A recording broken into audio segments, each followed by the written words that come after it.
All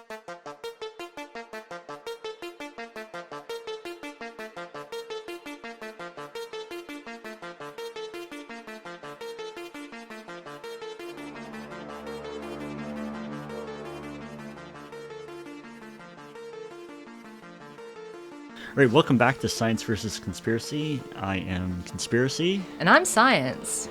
And today we were going to talk about the MK Ultra project and mind control, but because of the world events, we thought we'd switch gears a little bit and talk about what's going on in the world over in the Ukraine. And don't worry, we will touch on some mind control later in the episode.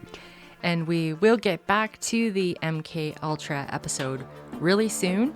But, we have to be timely and bring to you what is most present in the world right now. So here we are talking about the war that's going on between Ukraine and Russia.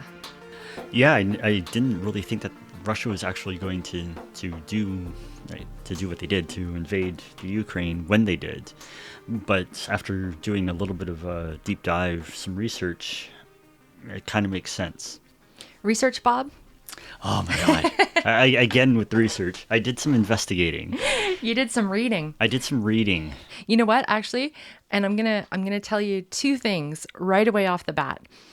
I actually work with a gentleman who has Ukrainian ties. He was actually born there, but then left about 12, 15 years ago. Okay.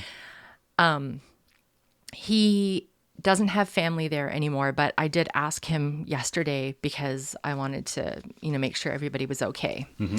And he was very grateful that he doesn't have any family there anymore. Of course, they still know people, but no immediate family. And he said he does speak both Ukrainian and Russian.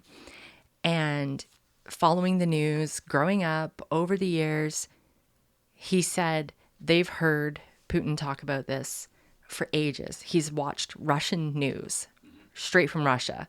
So not seeing it through the lens of a Ukrainian, but actually right from Russia. Right. And he still never thought he would actually do it. He thought he was all talk. Mm-hmm. Yeah, just like North Korea, I thought Putin was all talk here. Yeah. Yeah. And then, but I want to say something right away too, ahead. Is I am very guilty of this, and I'm going to be trying to be very mindful of this during the episode, and I would suggest you do the same. We shouldn't be referring to it as the Ukraine. Did you know why? Yes, but explain. Okay, because it's its own country, and it was actually a derogatory term that the Russians used to use back during Soviet times. They used to refer to it as the Ukraine. But now that it's a country, it's a nation, it's its own recognized state, it is just Ukraine. Mm-hmm. And so even though we keep saying, over in the Ukraine, but we don't go over in the Canada, right? Although we do say the United States, but because that's grammatically correct. Right. But we don't say over in the Russia or over in the Iran. Why did I say it weird like that? I don't know. Don't know. But anyway, so we should just be referring to it as Ukraine. Some people might say that's a little bit, over the top, being politically correct. Mm-hmm. But it actually matters to them. And so, doing that respect. I'd be irritated if people were calling us the Canada. The Canada. So anyway, that's just a little bit of backgrounder.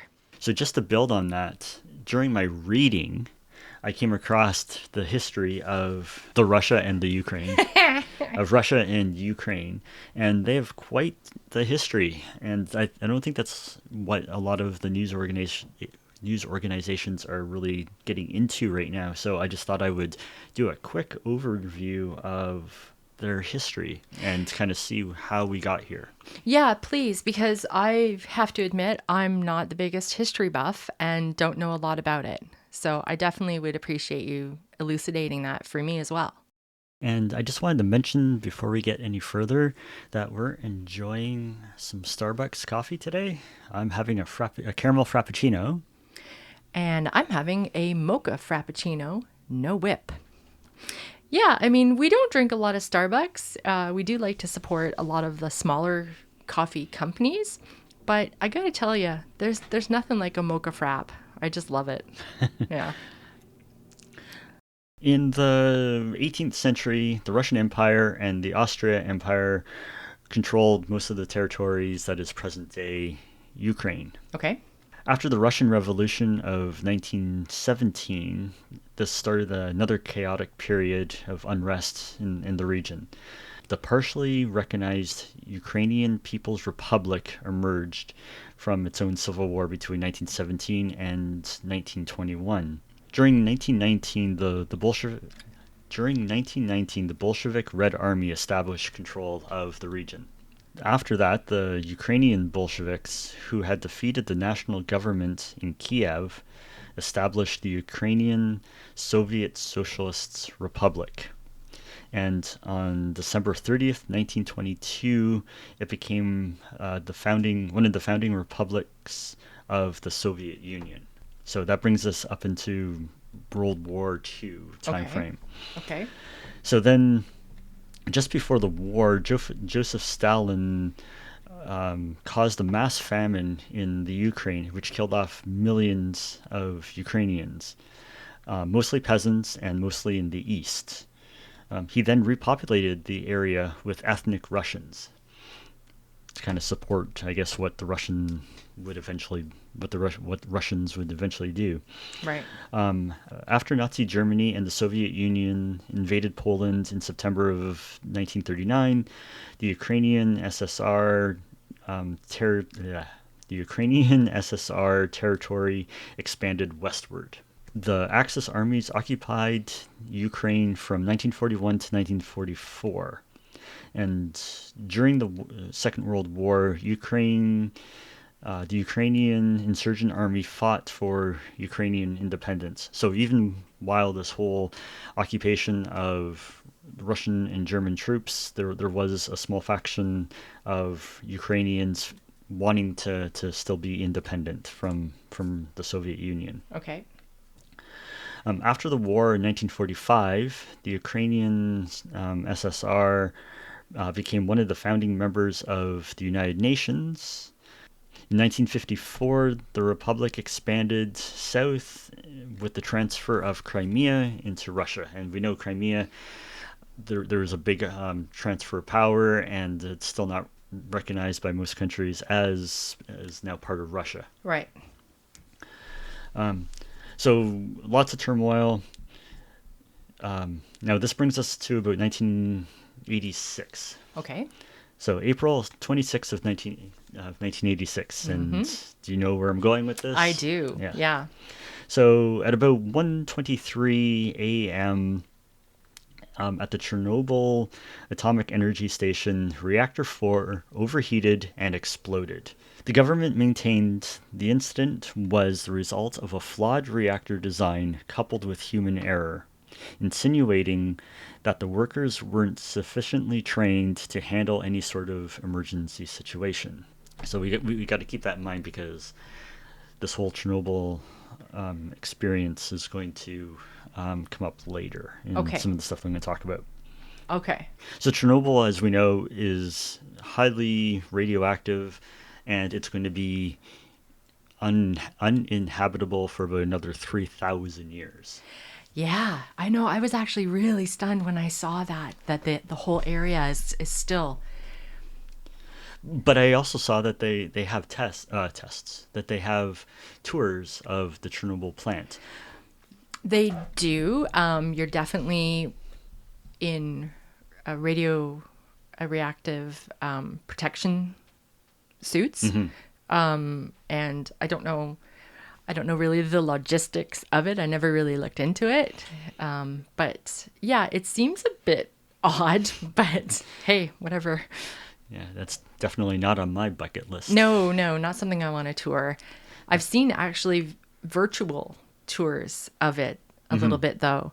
I could do a virtual tour, but Yeah. I wouldn't want to actually go there. No, me neither. No thanks. But what I did read is that a couple days here and there is okay.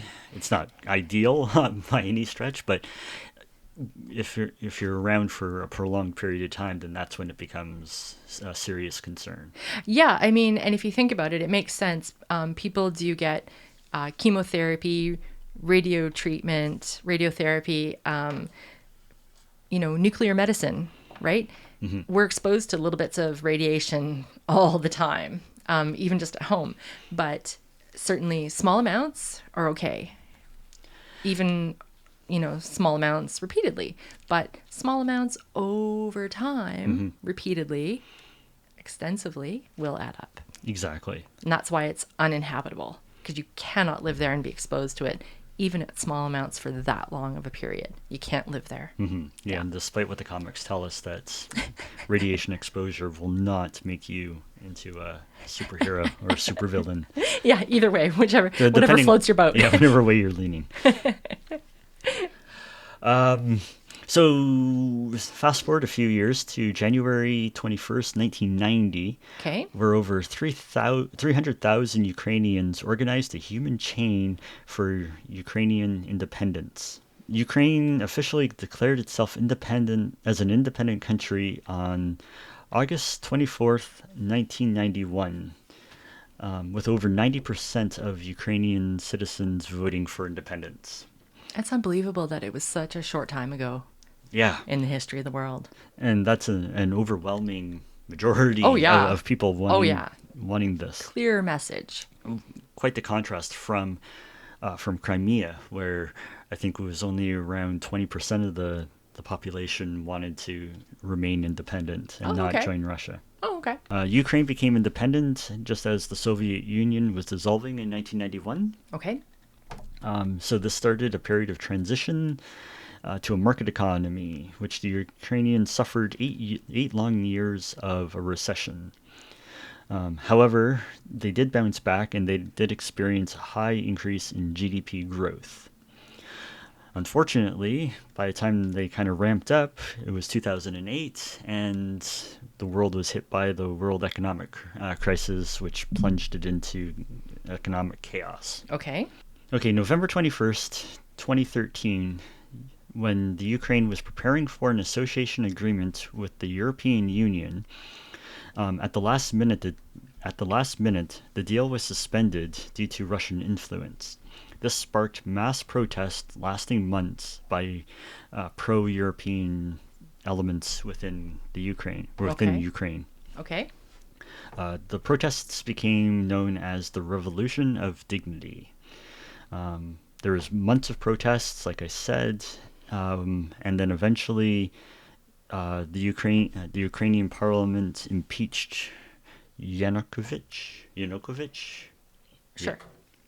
The then prime minister, or the then president, Yanukovych. Now, make note of this date because it's, I think, significant. On February 22nd, 2014, Okay.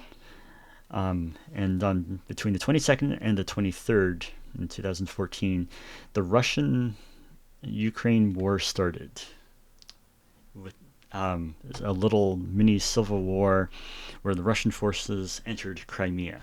So what day is... It's the same day. It's the same day. Well, that's not coincidence. No, No, it can't be. it can't be. No. No. Yeah, so that kind of brings us up to date. Ever since then, Russia has been inching closer and closer, putting forces up against the border of Ukraine, and waving the saber rattling of war, I guess. And we are now in the middle of a full-blown invasion. Just Russia was saber rattling. Oh, is that a saying? You never heard that before? No. Yeah. I did not know that. Not literal sabers, Yeah. sabers, but just... Are you talking lightsabers? Yes, I wish.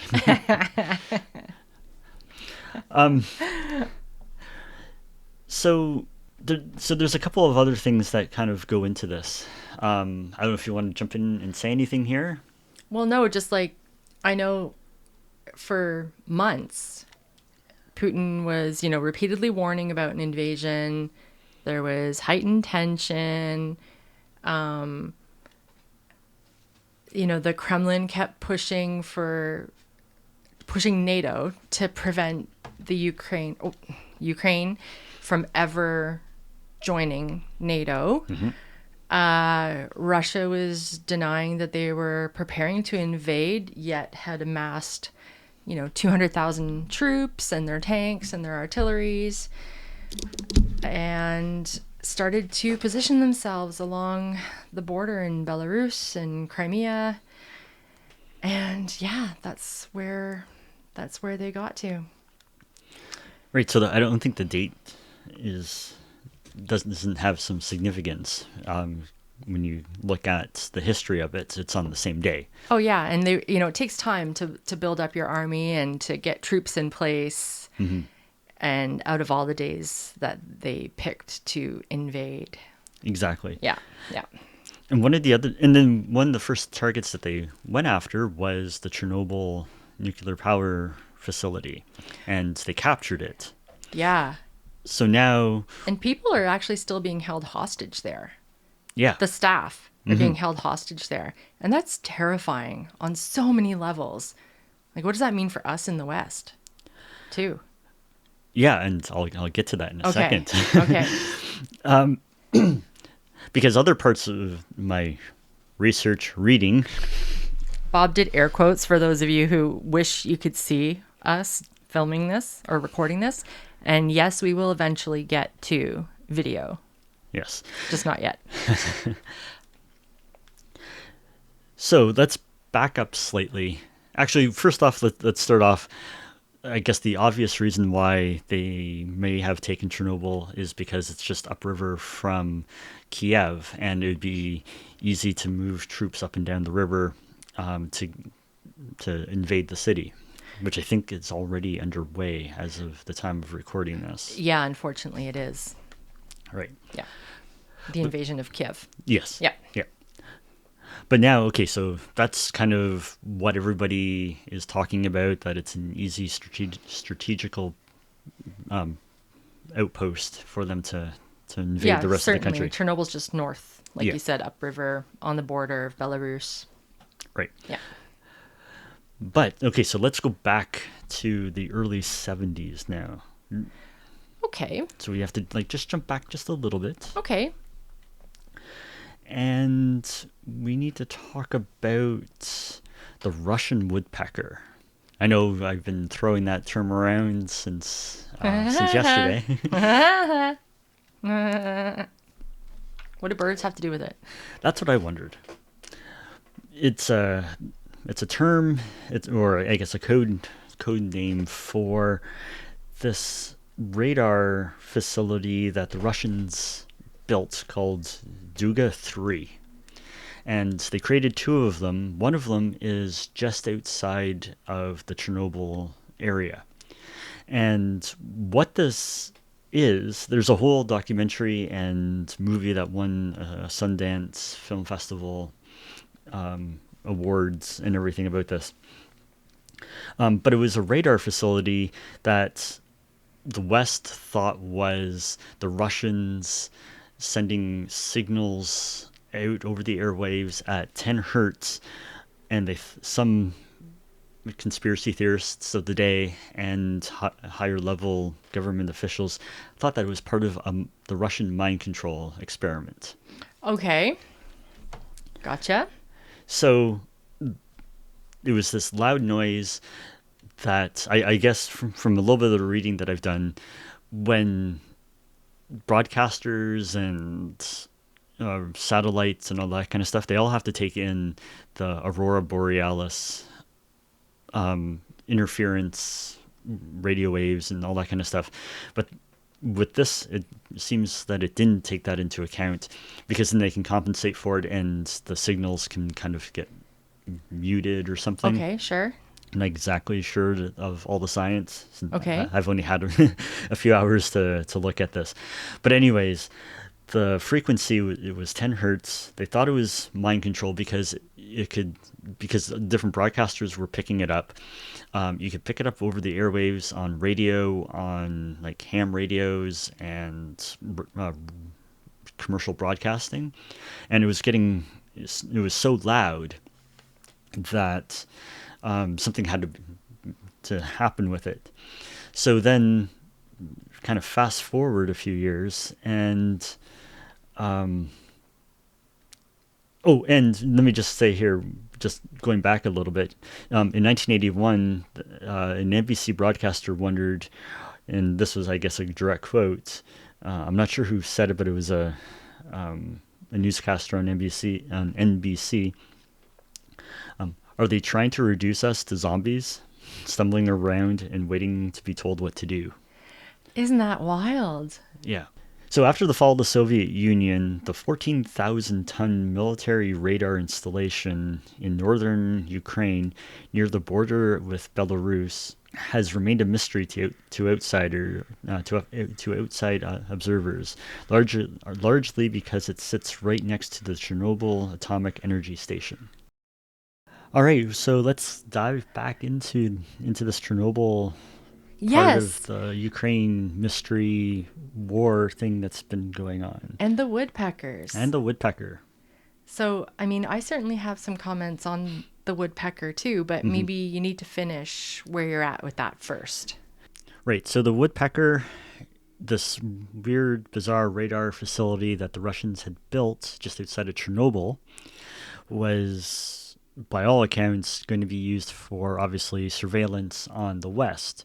But like I said earlier, that the West, some high-level conspiracy theorists and government officials thought that maybe it was the Soviet Union's attempt at some sort of mind control or other sort of nefarious purposes.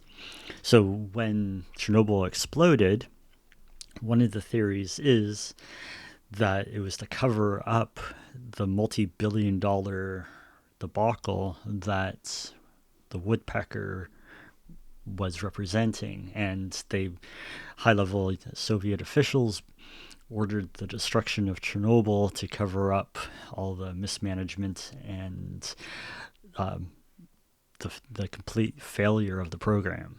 Okay, so they would blow up a nuclear site and kill thousands of people and make it uninhabitable for thousands of years.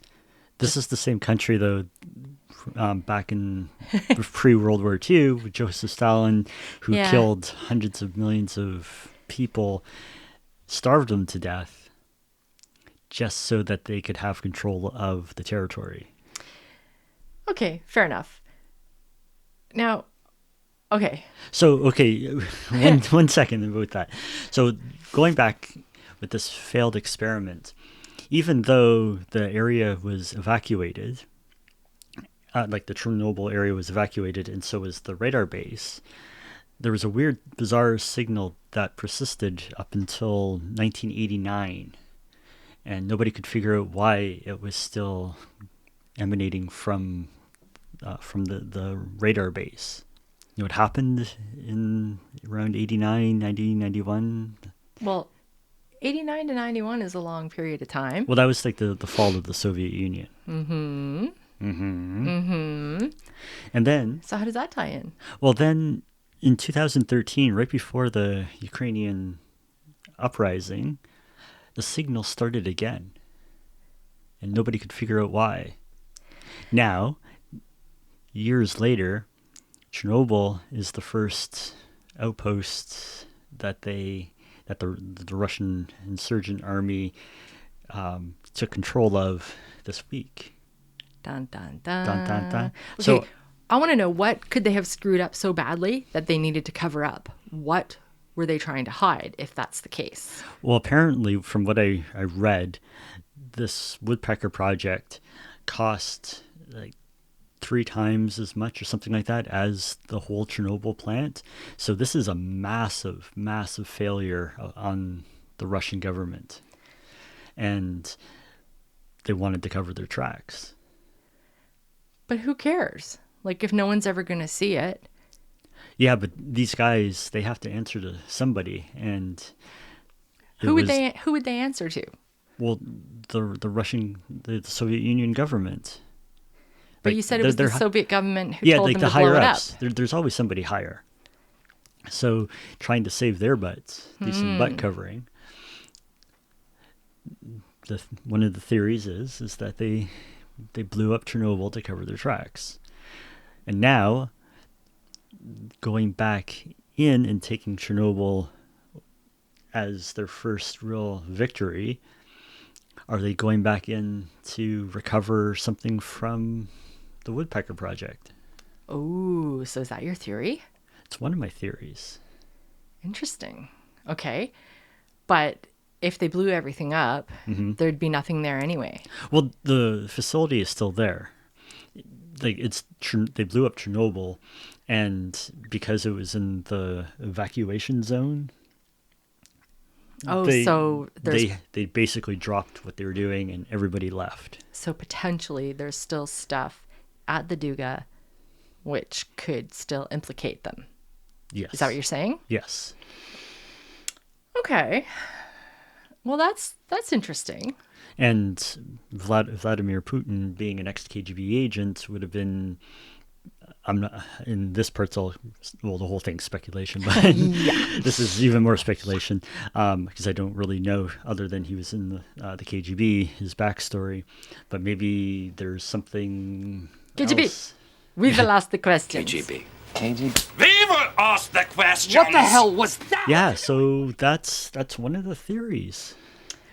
Okay, so I get the woodpecker thing, the radio signal that it transmitted did sound like the repeated tapping of a woodpecker.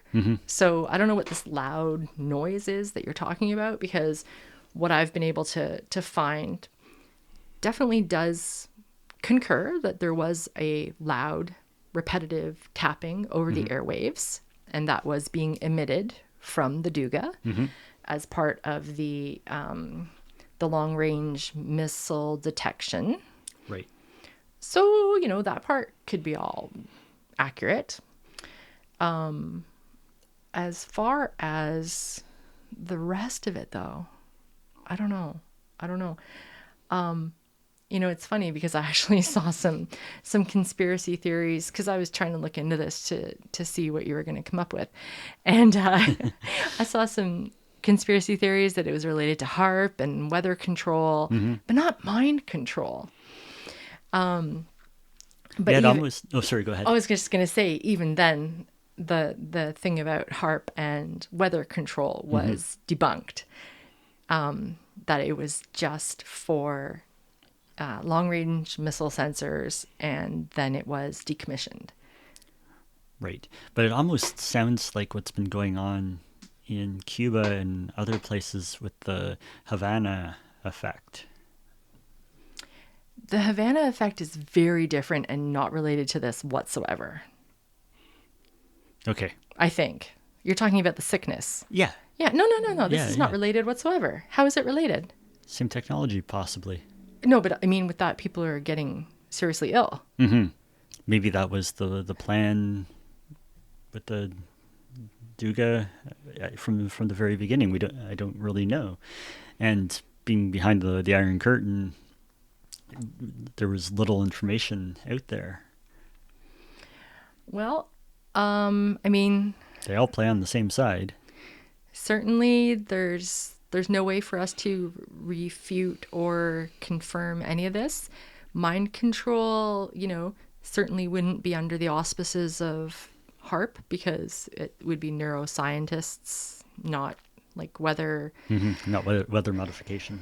Right. We can get into HARP another day. Yeah, I mean, those are definitely different sciences, all science, but different sciences. So, you don't hire an earth and ocean sciences expert to remove your heart, for example. So, I mean, certainly HARP wouldn't be doing the mind control that you claim, that you and others claim. Well, I don't claim that HARP's responsible for mind control. No, but that the mind control was happening at the Duga. Oh, okay. And so yes. I'm still saying, even if things were going on there, it's not HARP, it's not weather control. And even if it were HARP there, they wouldn't be the ones doing the mind control, I guess is what I was trying to say. Oh, and okay. it got a bit confuddled Right. there. Sorry about that. Yeah, no, it's okay. But I mean, that's really tough. There's no proof either way. Right. Yeah. So this is just like one of the things that I've discovered that could be related, because I don't believe anything is. I don't believe in coincidences. I think everything isn't what it seems. Yeah, And- but I'll tell you, there's a more logical reason for what Putin's doing than trying to just recapture Chernobyl and look for mind control experiments. What do you got? Genocide? Well, yeah, we already established that they have no problem with that. That the Russian government doesn't have any problem with that.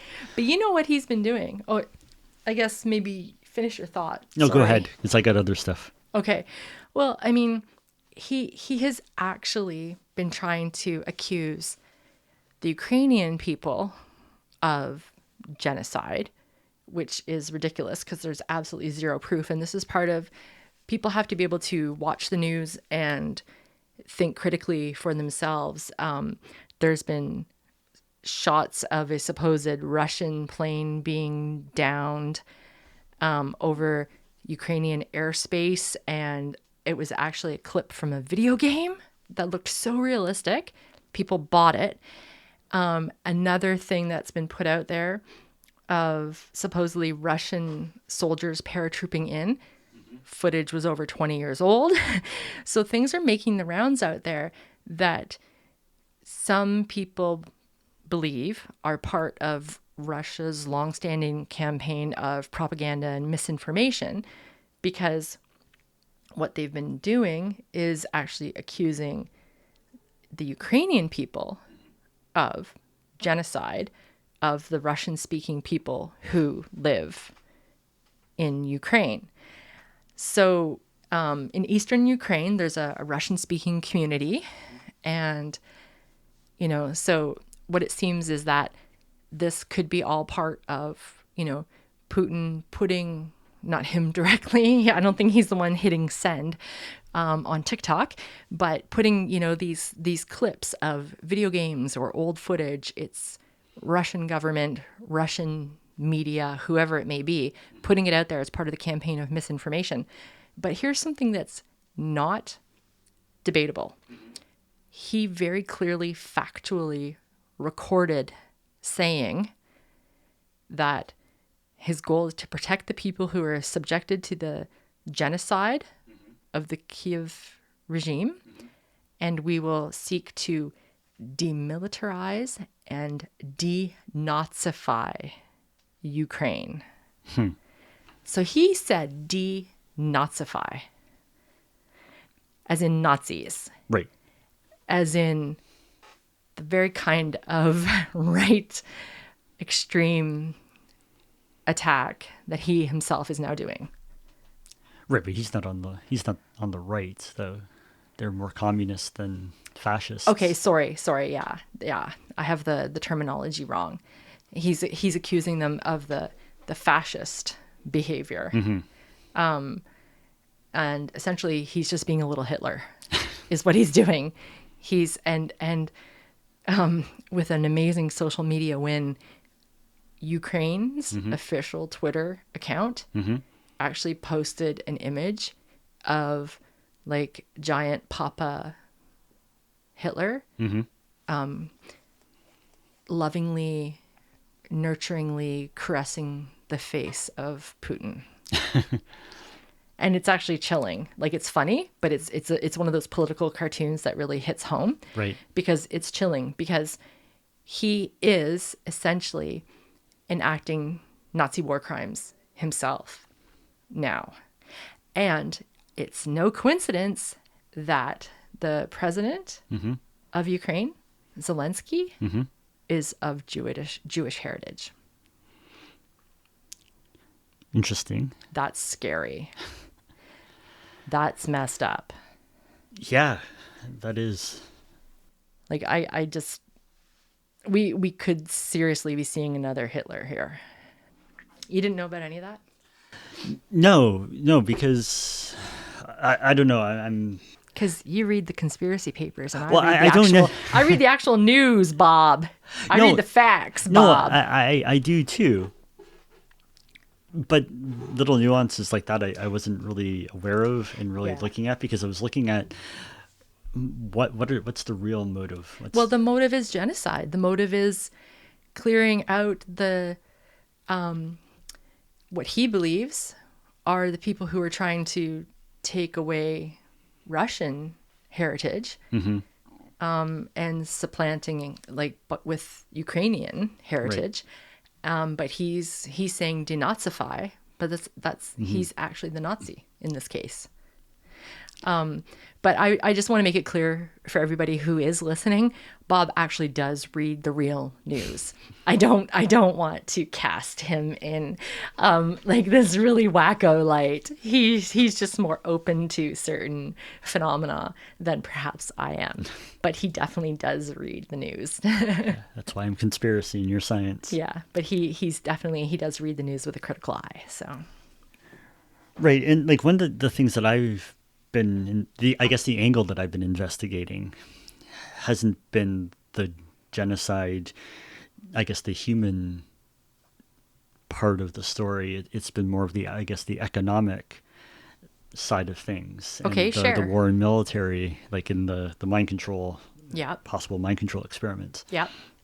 So these guys, they play the long game. Like there's nothing short term about China, Russia, Oh heck no. the U.S., anybody. They're in this for the long haul, and if that means multi-generational, political establishments, there's a long game going on.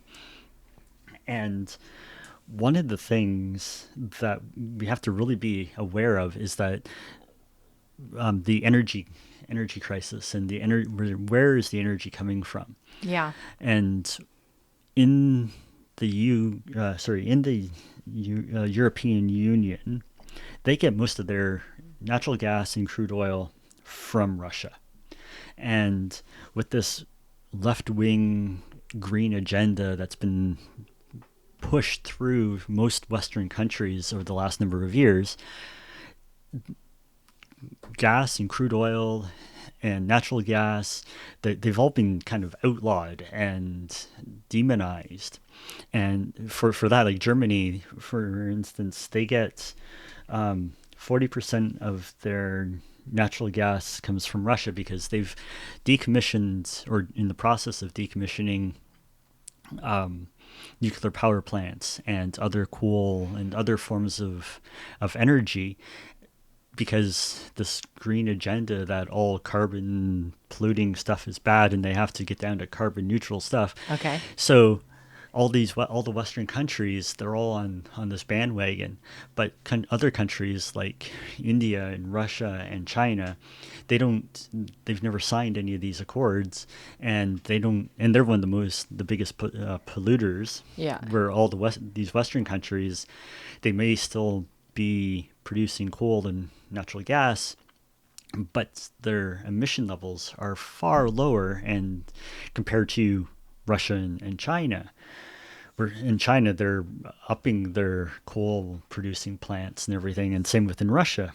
So over time, over the last number of years, Germany and other EU countries have been cutting off their own natural gas and coal producing, crude oil producing natural resources and turning to Russia.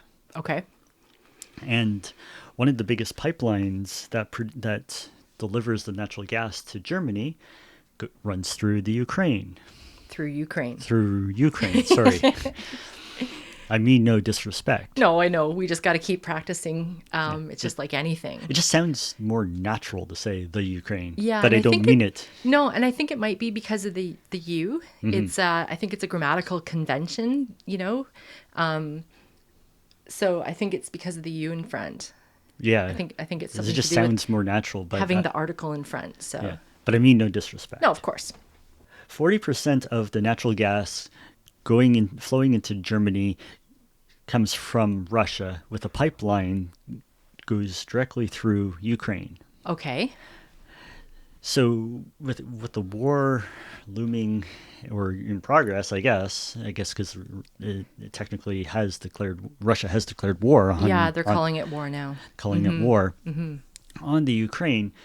It puts a lot of the European countries in a bit of a pickle, because for the last decade or so and longer that they've been trying to go green and get rid of all their natural resources of energy, and what they bring in from China, Russia, and Saudi Arabia. Okay. So three non-Western liking countries, to put it mildly. Yeah, and those countries all do have rather fraught political regimes. Right. And also in Canada, where we have massive oil supply reservoirs in Alberta, it's been the Trudeau government has really demonized making Canada into an energy superpower that it could be. And this would be actually like a perfect time for Trudeau to wipe away all his blackface troubles that he's had, and turns and start building these pipelines, and getting the natural gas and crude oil out of Alberta, having it flow across the country, and having it shipped to our European allies, and to get them away from relying on Russia, and will help. It over the last number of years, with demonizing oil producing in Canada, has actually been inadvertently funding Russia, their big war machine, because if we're not supplying them, and most of the other countries aren't producing their own either, including the US, they got to buy they got to buy the oil from somewhere, and Russia's more than willing to give it to them. That makes me think of two things that I got to say quickly before I forget. Number one, Trudeau making a very bad error in judgment with the black face in his 20s or whatever it was, has nothing to do with his current political status. Everybody makes mistakes. I did stupid things when I was young. I'm sure you did too. But he could definitely do something proactive now to help the Ukrainian people. And I read somewhere none of us should be surprised. And this kind of goes back to what we were saying at the beginning about how long they're playing this long game. Canada, the US, NATO, the UN, everybody knew this was coming. And you know who even knew? Seinfeld. Do you remember that episode where Kramer and Newman are playing Risk? Okay. And they won't put the game down because they don't want either one to cheat. So they even bring it on the bus. And then, do you remember that? I don't remember. Oh my God. I have to go back and rewatch it tonight. Yeah. And so Russia and Ukraine, I think, let's see. I forget who has control of which one, but Kramer says something to Newman like, well, yeah, but Ukraine, it's weak. Russia's going to invade Ukraine. And then there's a Ukrainian man standing on the bus, right, or on the subway right next to them. Stronghold around Greenland. I've driven you out of Western Europe, and I've left you teetering on the brink of complete annihilation. I'm not beaten yet. I still have armies in the Ukraine. The Ukraine. You know what the Ukraine is? It's a sitting duck. A road apple, Newman. And he gets really mad at Kramer for saying that. But I mean, The Simpsons predicted it. Seinfeld predicted it. Why was nobody ready for this? Why? Because of partly due to the energy, because Russia is supplying the energy that the West doesn't want to produce because, oil bad. Yeah. Now, what about fertilizer, Bob? What do you mean? Is fertilizer bad? I don't think using crude oil to turn into petrol and other plastic and petroleum-based products is a bad thing. I like my SUV. I like my Jeep. I want to continue driving it. I don't want to be driving an electric car. I like my Tupperwares. You like your Tupperwares, and we can't even use plastic bags anymore. And this is it. And these things, these little things, they sound like they have nothing to do with each other, but it all comes down to money. You always have to follow the money. Yeah. And where does the money come from? And right now, Canada could be a wealthy superpower of energy. We have one of the most efficient refineries industry in the world. We've produced the cleanest energy, yet it's being demonized as world killing, climate change killing, we're killing the planet, let's not do anything. But we have to get the energy from someplace, and we could lead the world in that, but it's on all of us for letting it get this far and relying on countries like China and Russia to produce something that's so essential to us right now. Energy, we need it. And how are you going to drive your electric cars? Where are you going to get the power from if not from the coal and the crude oil that these countries are producing? Because Canada's not That's what doing runs it. Electricity. Yeah, Right? exactly. So how do you charge your car? Electricity. Where do you get electricity? Coal plants I mean, and hydro. and hydro, but it's very in Canada where it's cloudy and cold half the year, and especially out here in the West Coast, we've been fortunate enough to have like 3 days of sunny weather, but usually it's a lot different and it's a lot cloudier. So solar energy isn't really an effective option. It comes down to oil and energy. Okay, but you kind of glossed over my fertilizer statement. Yeah, because I don't know where you're going with that. Because when we're talking about money and Russia, Yeah. fertilizer has to come into it. Because to bring it closer to home to what matters to me, I don't have any family there. You know, obviously I care about human rights. It's not that what matters to me, but the way it catches my eye, I guess, is what I should say. Right. Not that it doesn't matter to me, but something that caught my eye is how it affects my beloved Formula One racing. Right. Yes. Now, for those of you listening who don't know, we also do a podcast called Backseat Drivers F1, where we talk about Formula One racing. And there is a team called Haas that is sponsored by Uralkali, which is a chemical company that creates fertilizer.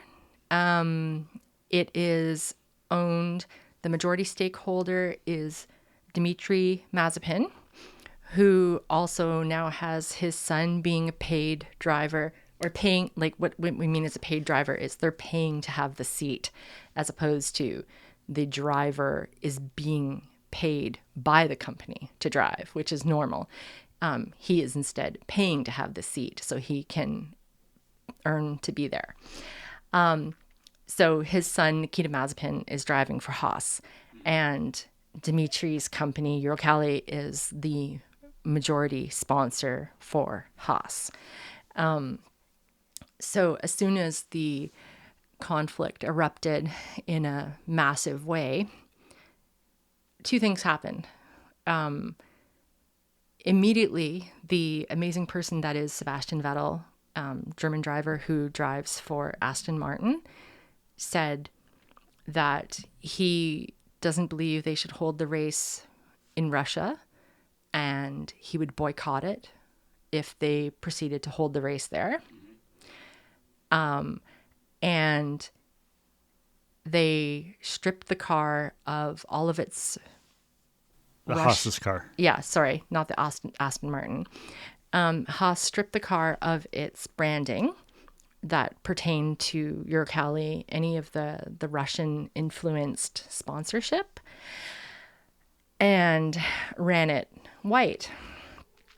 So removing anything tying it to Russia, except for the driver, Nikita Mazepin. So, here we have someone who is a Russian billionaire business oligarch, Dmitry Mazepin. On the very day that Putin had his troops begin invading Ukraine, and immediately sanctions were being discussed in the West and EU and other countries, Putin called all of his cronies to the Kremlin to discuss the sanctions. And one of those was Dmitry Mazepin. Interesting. So on he's the that tight with him. Very day. Yeah, he's that tight. So talk about following the money, right? The very day. So, invasion happens, sanctions are threatened, and zoom, Mazepin and a bunch of other people went to the Kremlin. That's the timeline. So it's not like he was already there in the day for a business meeting, and then later Putin said, okay, go invade. No, it was the other way around. So the F1 community, as much as everybody else in the world, is condemning what Putin's doing for whatever the reason. We're talking about so many different reasons, but we just have to bring it back to the human factor for a minute. Yep. And seeing all the horribleness that's going on. So the F1 community has been condemning it. So they've put the race in Russia on hold now. Yeah, so people are saying it's been canceled. No, it hasn't officially been canceled. What they've said is that they can't run it in current conditions. So they're not refunding the ticket holders yet. But they did also open up a race in Turkey. So, in current conditions is kind of the caveat there. Yeah. So, well, it's a huge safety concern too. Oh my God, yeah. Like there's no way people could travel there. Yeah. No way. Never mind the millionaire drivers with their, safety details. But, it's a huge safety concern for everybody. But, the team principal of Haas, Gunther Steiner, said on Friday, after all the testing was done and in the plane car, for example, he said, things need to be resolved. Not everything can be determined by him. There's politics and governments involved. They have to see what happens in Ukraine. They have to sort out all the legal stuff. And he said that they'll make a decision next week. Right. And what that means is Nikita still going to be driving for the team? Are they completely stripping the Uralkali sponsorship? He did say, it's a hassle, but they technically don't need the money. Right. It's a hassle. Good one. Now, I know we could be getting into this on our other podcast, and we will. But, I hate to pass judgment on people, but after Gunther did this press conference, Nikita put out a tweet later in the day saying, "To my fans and followers, it's a difficult time, and I am not in control over a lot of what is being said and done. So I'm choosing to focus on what I can control by working hard and doing my best for the Haas F1 team. My deepest thanks for your understanding and support." He had also said that he would still support there being a Russian GP. Like, is that tone deaf or is that just me? Like, I haven't liked this guy from the start, and folks, if you listen to our other podcast, you'll know. I haven't liked him for many, many reasons, and I kept wanting to, give him a chance and be fair. But is this another example of that arrogance and tone deaf railroading all over other people that Putin's doing? Yeah, if he had stopped it at working hard and for the team and everything, and things are out of my control, that sort of stuff, I think that would have been okay. That's still tone deaf, though. Like, he didn't say anything about feeling bad for the people in No, Ukraine. you're right. You're totally right. But putting that aside, if he was just saying he wanted to work hard for the team, and that's where he wants to focus, but then also throwing in a line about condemning what's going on, Yeah. and completely omitting the Russian GP, then I think that would have gone a lot further than, than what he did. Yeah. I don't like the guy either, but at the same time, we don't know him, what's going through his head, and if he is in fact trying to, we talked about this earlier, that if he is just out of his control and he just wants to race, he's just a race car driver and wants to race, and then it sucks for him. But he didn't really show that in that tweet. Yeah. And I his mean, statement. So, it's easy to pass judgment knowing that Daddy is so close to Putin, right? yeah, that's another thing. He's probably met the guy. Oh, yeah. Now, is Nikita so much under Daddy's control that he has to say and do what, to toe the line? Mm-hmm. Or is he really on side with Daddy? Right. We'll never know. But if you compare that to the literally thousands of people, tens of thousands of people protesting Russians, protesting in Russia, cramming the streets of St. Petersburg, saying, this is not our war. This is not our choice. Mm-hmm. And over something like 2,000 people so far have been arrested. Over 2,000 Russians in Russia have been arrested for protesting the war. Right, because it's a huge risk for them to be protesting anything to begin with, and exactly. protesting the government is like next levels. Exactly. So there's the extreme contrasts, right? I heard on the radio earlier today on the BBC that they're expecting the next 48 hours to be one of the most intensive fighting in Kiev and surrounding areas so far. Yeah, I mean, I know not just Kiev, but other border cities, they've been having the air raid sirens going off. I mean, the bombing has been atrocious already. So the next 48 hours will definitely be telling. I was just looking to see what the latest bombing status was. And this headline kind of freaks me out. Putin implies nuclear attack if West interferes in Ukraine. Yeah, he said that the other day. Okay, because this is an article from just today. Right. So Putin said that they would face a force that's unlike anything ever. Such consequences that you have never encountered in your history. Yeah.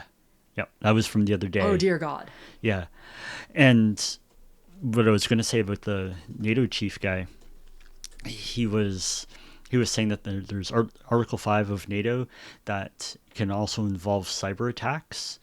And if Russia was to do a cyber attack on any of the NATO nations, Article 5 could be initiated, which means that's like full-blown NATO troops, ground, air, sea involvement escalating into World War III. Okay, NATO has deployed troops. They've deployed, of their 40,000 troops, they've deployed a small number of troops. They haven't deployed everybody. Unless that's changed in the last 2 hours that I heard that.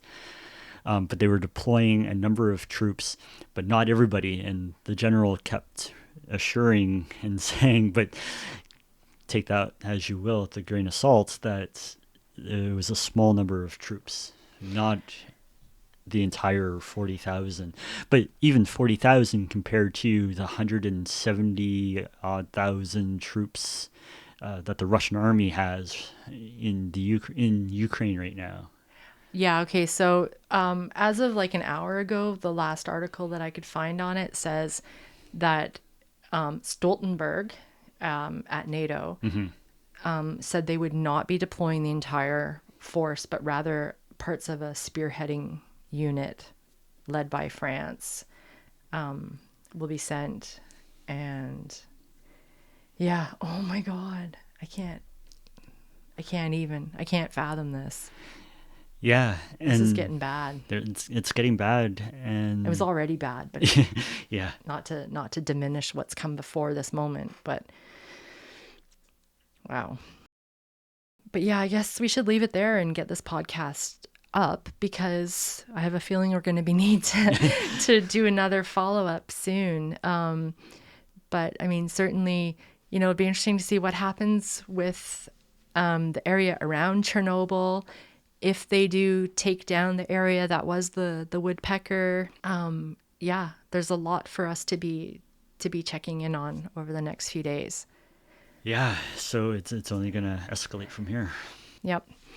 And no amount of science or conspiracy can ever make up for what's going on in this guy's head and what's happening to not just Ukrainian people, but the Russian people who don't want this to be happening. So I feel horrible for everybody. I had trouble sleeping the other night, as I know many of us have. So I'd just like to say, if anybody out there is listening, our hearts and minds are with you. And there's a lot of ways that we can give back to the people that are suffering in Ukraine. So Bob and I can put some links in the show notes to show ways that we can support the Ukrainian people. All right, so that's it for this week. We're not sure what we're going to do next week, or we might even be back here again tomorrow, depending on the situation, how everything seems to unfold over the next 24, 48 hours. Yeah, but we do promise you folks, we will get to MK Ultra, so hopefully you enjoyed the taste of some mind control talk today, because it's only going to go deeper from here. Yep. All right, so for Conspiracy and Science, being paranoid is smart. See you next week. If you like the episode, don't forget to subscribe. You can download us on any of the major podcasting platforms. This week's episode of Science vs. Conspiracy Over Coffee was produced by Lethologica. Writing and research was done by Bob Homer and Jennifer Timer.